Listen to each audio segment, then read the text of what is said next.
Scorpio मधून आले आणि महिलेला उचलून नेलं। पिंपरीतल्या अपहरणाचा काही तासातच पोलिसांनी उलगडा केला आणि त्याच्यामध्ये खूप मोठा ट्विस्ट आला। नक्की काय झालं? पोलिसांनी या घटनेची माहिती मिळताच तत्काळ तपास सुरू केला। अवघ्या काही तासातच या प्रकरणाचा उलगडा केला। अवघ्या काही तासातच पोलिसांच्या सगळं समोर आणलेलं आहे। नक्की काय घडलं? पुण्यात काही गेल्या दिवसांमध्ये गुन्हेगारीच्या वेगवेगळ्या घटना समोर येत आहेत। कधी कोयते घेऊन फिरणारे टोळके, तर कधी भाईगिरी करणारे दादा, तर कधी गाड्यांची तोडफोड।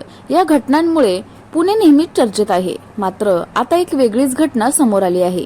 पिंपरी चिंचवडमध्ये घडलेल्या एका घटनेचं सीसीटीव्ही फुटेज समोर आलं होतं। या व्हिडिओमध्ये एका महिलेचं स्कॉर्पिओ गाडीतून अपहरण झालं होतं। मात्र या प्रकरणात आता एक वेगळाच मोठा ट्विस्ट आलेला आहे। घरगुती वादातून ही घटना घडल्याचं पिंपरी चिंचवड पोलिसांच्या तपासात समोर आले आहे। पती पत्नीमधील वादातून ही घटना घडल्याचे पोलिसांचे म्हणणे आहे। पोलिसांनी दिलेल्या माहितीनुसार पिंपरीतील काळभोर नगर या परिसरातून स्कॉर्पिओमधून तिघांनी महिलेचं अपहरण केल्याचा संशय या घटनेचं सीसीटीव्ही फुटेज समोर आलं आहे।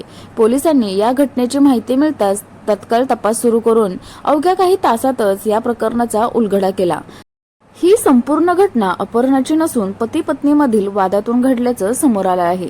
मुंबईहून पुण्याला जाणाऱ्या पती पत्नीमध्ये काळभोर नगर परिसरात येताच भांडण झालं होतं।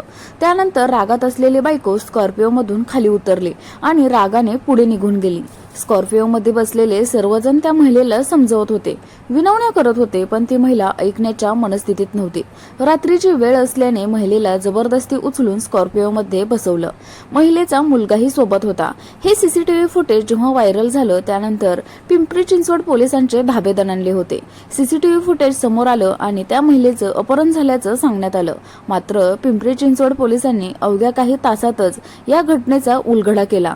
महिलेचे हे दुसरं लग्न असून तिला एक मुलगाही आहे।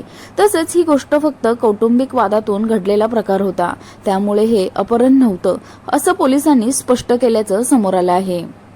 तर प्रेक्षक हो, असं काही पुण्यामध्ये आपण व्हिडिओ बघितला तो जो काही व्हायरल झाला होता की अपहरण झालं, पण ते अपहरण नसून तो एक वाद होता आणि त्या वादामधून ही गोष्ट घडलेली होती। तर हे सगळं आता पोलिसांनी सिद्ध केलेलं आहे। तर तुम्हाला ही स्टोरी कशी वाटली कमेंट करून नक्की सांगा आणि आपल्या चॅनेलवरती पहिल्यांदाच आला असाल तर चॅनेलला सबस्क्राईब करायला अजिबात विसरू नका। भेटूया आपण उद्या एका नवीन स्टोरी बरोबर। तोपर्यंत सर्वांनी काळजी घ्या। धन्यवाद।